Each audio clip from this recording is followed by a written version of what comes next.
Joining us here on the Rich Eisen Show, my Hall of Fame friend who calls Ravens games on the radio and is Mr. Steeler as well, Rod Woodson. Good to see you, Roderick. How you doing, sir? Rich Eisen, it is great to see you. You're my favorite Rich in the whole world. More than Gannon? Yeah, Rich, last time I seen Rich in action, he threw 5 picks. Ladies and gentlemen, Rod Woodson has shown up. Come on. All right. You think of Ravens Steelers for all the AFC North marbles, Rod. You think what? What are you thinking? I mean, first of all, let's give praise to the National Football League and the higher-ups, whoever made this decision to move back some of the divisional games till later in the year. Because before it was beginning of the year, and then they would kind of move them all over the place. But having them at the end of the year has just made it more intriguing. And, I mean, this is winner take all. I mean, and you know, that to me is what the NFL should be. So first of all, let's give credit to where credit's due. But when you think about the Steelers and the Ravens games, out of 30, I think they played 38 games, 39 now. And each game, or out of 28 of those games, have been by 1 score or less, and 19 of those games have been by 3 points or less.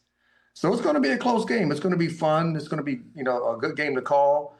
I think the Ravens last week got back to their bully ball, and that's the way they need to play from here on out. Giving the ball to Derrick Henry. We know what happened 2 weeks ago, and Derrick Henry was not in the game in the fourth quarter, and everybody's like, what the heck? How's 22 not in the game? And I think everybody heard that. I think every coaching staff has a way to do things. They have substitutions when they're going to substitute certain players. But normally when you have guys like Derrick Henry, you want them to start the game, you want them to come off in the second, be a part of the second half, and you want them to finish the game. Yeah, right. And now I think I don't know if they figured it out. We're going to find out. But I think they found a way to, hey, listen, I don't know if he's going to get 36 carries. I think he's going to get about 25 to 28 carries. Keith Mitchell will get the other part of those carries. And, you know, if they let them know, hey, we're going to run the ball. We know we're going to run the ball, but we're still going to be successful at it. Well, why do they get away from bully ball? Why again in the AFC Championship game a couple years ago, right? As you pointed out, against the Patriots on Sunday Night Football. And I understand the answer is like, how does 36 carries against the Packers sound to you? And the answer from Ravens fans is great. You know, great. It's not, you know what I mean? Because Derrick Henry I don't ever see, he's kind of like, and I can't believe I'm making this analogy, like Roger Federer. Like he comes off the field, I never see him gasping for air. You know what I mean? I don't see him sucking on the oxygen. And I know he's human. At some point, he does have to rest. But how does that happen? Why do the Ravens get away from bully ball, Rod? That's a great question. I mean, it's I said it at the beginning of the year that I thought they had the best roster going into the season this past year, right? And then they've been very inconsistent. Defensively, they haven't played well. Then they traded Olway away and got Gilman. And Gilman, defensively, they have played better. Offensively, they've been very inconsistent. But Lamar's been inconsistent. And listen, they really need a great Lamar for this team to be at its best. When they have a great Lamar and a Derrick Henry and a tough physical defense, then that's the best version of the Ravens that you can find. Now, I don't know if Lamar is going to play this week, but I think Tyler Huntley, I think the one thing that he has taught the Ravens, and I'm glad that Tyler Huntley called John Harbaugh in the offseason and said, hey, I want to come back on the roster. And they put him back and they got him back on the roster because he knows how to win and he knows how to play in that system. He looks at his first read, he looks at his second read, and if he doesn't like either one of those, he's gone. And that's what Lamar used to do.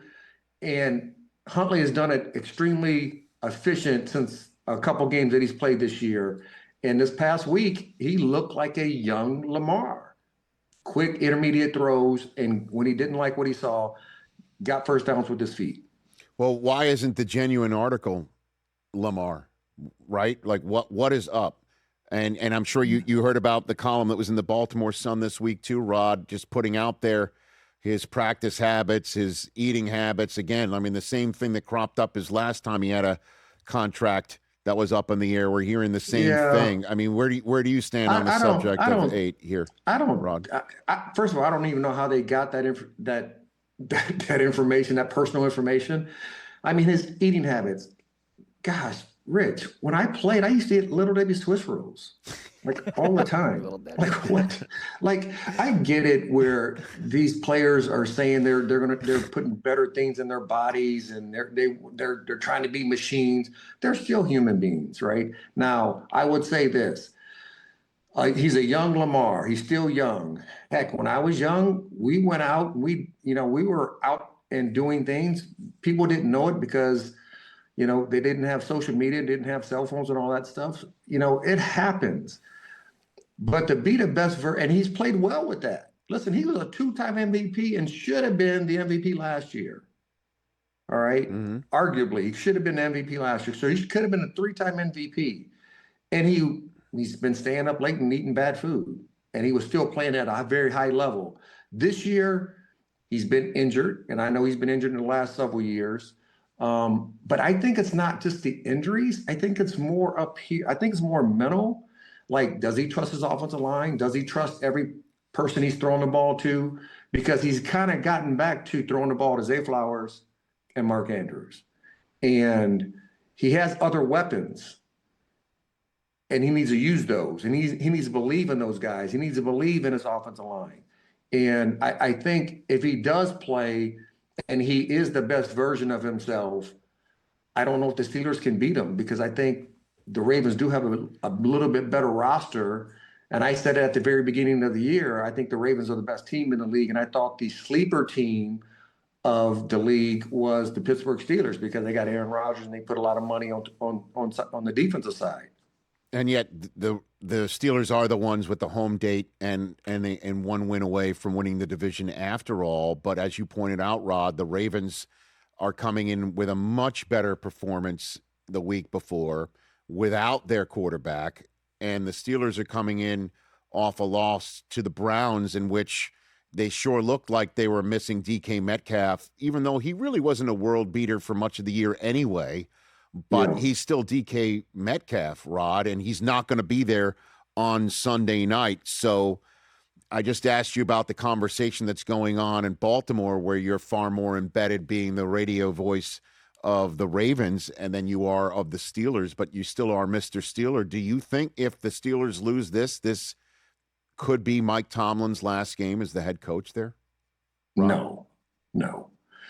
I mean, the one thing I like about the Steelers, the one thing I like about the Ravens, that they don't listen to the outside noise. A lot of owners and front office groups do, but the Rooney family and Steve Buscemi, they're not going to listen to the outside noise.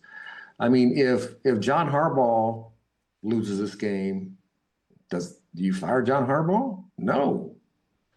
Mike Tomlin loses this game. Do you fire Mike Tomlin? No. I think Mike Tomlin needs to make some changes with his coaching staff because at the end of the day, it's not just your players who aren't playing at the best level.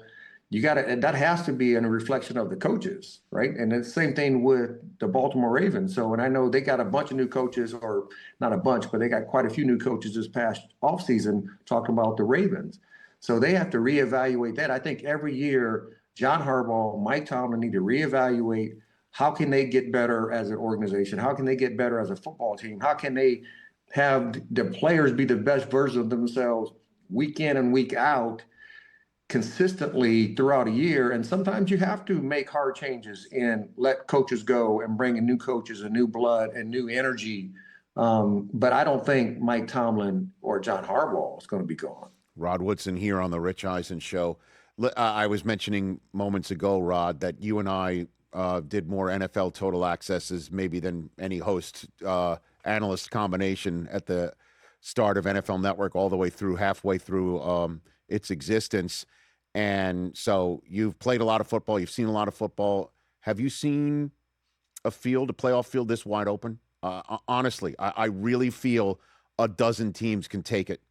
Somebody can get hot and take it, for real. I have not. I mean, you look at Seattle, and, I'm thinking Seattle's is going to, be that team, and then you seen they had some hiccups. You know, the Rams, they look like that team, and then they have some hiccups. And Philly, the Bears. 49ers, you know, they've played extremely well without some of their key players. The Philly, the Eagles, who reigning Super Bowl champs, they look very inconsistent. I mean, it's just. How about the Bears, Rod? Right? I mean, Caleb's playing out of his skull, and that defense takes it away. You know, I tell you what, if anybody deserves Coach of the Year, right, to take Caleb, to take Williams and get him to the point where he's held accountable weekly, and I think that's what's made him so good now. I think he's learned what defense is trying to do to him, and at the end of the day, in the fourth quarter, he's still allowed to get out of the pocket, run around, make plays with his feet, and ad-lib, which most defenses aren't ready for. And, you know, I think that's an amazing job what the coaching staff has done up in Chicago. You know, but it's going to be fun to see which team can play the best football for 60 minutes for 3 games to get to the Super Bowl. Mm-hmm. Who do you think they are? Well, that's a good one, Rich. That is a good one. I really like the Rams. Okay. I do like the Rams because I think Stafford should be the league MVP. You do. That's not even a question to me. That's like, I mean, he is. There's a lot of questions after last night, Rod. A lot of questions last night. You're not going to have great games. Every quarterback that's played in the league this year, they haven't had, 18 great games. It's just hard to do in the National Football League. But he's had a lot of great games, and at his age, nobody thought he was going to play at this level. Right. I didn't think he was going to play at this level. I mean, I thought he'll be good because he's an older player and he knows what he can and cannot do, and he's been in the rigors. He's seen a lot of defenses, so it's not going to surprise him what he sees. But he is slinging it to everybody, and they got a solid running game with a 2-headed monster. Right. So and they got a young defense that can get after you. What about the AFC then? The AFC, I think, is more wide open. Yeah. I really do. I mean, I like the best defense in the AFC right now is the Denver Broncos. Not Houston? I saw them in my own 2 eyes this weekend, Rod. Yeah, you just, yeah. Let me reel that one back in. Let me reel that back in. They are. Let me reel that one back in. Okay. There's a 1A and a 1B. Yep. And I really forgot. I misstepped. Yep. The Houston Texans are 1A. Mm-hmm. Because they got rushers that can get after you. And the defense on the back end, man. There's 4 guys with 4 picks. Yeah. They like to hit and they can cover. Woo. I do like, my favorite player to watch right now is Surtain. Right? So I love Denver and what they've been doing. They got a young, fast, physical defense. They can get after everybody. They make it hard on everybody. You look at, Bo Nix, and Bo Nix doesn't have great stats all the time, but he has 2 drives in the fourth quarter or 1 drive in the fourth quarter that makes you go, oh, I like this kid. I really like this kid. He's gritty. He's tough. He doesn't sulk in self-pity if he doesn't do something right early. And they won a lot of close games. That's why I kind of like them. But the defense for the Texans, if anybody reminds me of our 2000 Baltimore Ravens defense, this defense does. Wow. Because they can get after it. I mean, they stop the run, they can pressure the quarterback, and they can play on the back end. Before I let you go, Rod, I've got a caller who called in hour number 1 and asked me this question, and I'm like, I got to let him stay on hold to hour 2 to ask you, Mr. Purdue, this question, Rod Woodson. Let's bring on Kenny from Massachusetts. Kenny, you still there, Kenny? Yes, I am. All right, Kenny, you have the floor. Rod Woodson, meet Kenny from Massachusetts. Kenny, how are you? It's it's an honor. I'm a Boilermaker graduate. Huge fan. This is what I'm about to ask you kind of feels sacrilegious because I really am a dyed-in-the-wool Purdue fan. Didn't miss a single game at Ross-Ade. Didn't miss a game at Mackey. But but right now my football watching life is pretty turbulent. Not only am I a Dolphins fan, we're not doing too well, but I'm also a Massachusetts transplant. I got to hear from everybody I know. So I really want to just not even root for a winner, but not hear it from the winners. I got to be honest. I'm a Miami kid. I'm a Cuban American. Just like Fernando Mendoza, the dark side is kind of calling me for Indiana this college football playoff. And, you know, I don't know. I'm at like a crisis of faith. Are you gonna root for Indiana? I don't want to. No, you're not. But no, you're not. Come on, Rod. No, you're not. No, you're not. No. Listen, I'll root for the Big Ten, but I'm not going to say I'm going to root for Indiana. I'm going to root for everybody else in the whole world except IU. I get that. I really do. And you know what? If you say so, then I got to stick it out, and I got to pull for Wow, can't. It's like, okay, you can't. It's like if you are Purdue, you say you went to Purdue, you love Purdue, and then you turn around and said, but I'm going to root for Indiana. Like, what? No, you can't. You cannot do that. You just can't. No. But this Cignetti's great. What a story Listen, they are. He is. But still not though, the Rod? coach. Still I not. love the coach. I love what they're doing. Right. I love that they're winning, but they're IU. I will never, ever, you'll never, ever, ever, ever hear me say IU is great. Oh, I won't say that. I will. You know what? I'll root for Bama to win. I'll secretly smile if Mendoza throws some touchdowns. All right, Kenny, you got your answer. Kenny in Massachusetts. There you go. RES Consulting hooking up See, I couldn't answer that question. I figured you'd be the better guy to answer it. But I thought you'd be like, no, you know what? Let's give Indiana its one shot out of nowhere, Rod. I love what they're doing. I do. But you won't hear it come from my mouth that I love IU. It just won't happen. Love it. Mr. Indiana saying that himself, ladies and gentlemen. Rod, you're the best. Love you, man. We'll chat again soon. Love you. Have a great cast. That's Rod Woodson, who's going to call Ravens locally on the radio, right there on the Rich Eisen Show. That was great. Hey, you made it all the way to the end. Thanks for that. Check us out every single day streaming live on Disney Plus and the ESPN app 12 to 3 Eastern.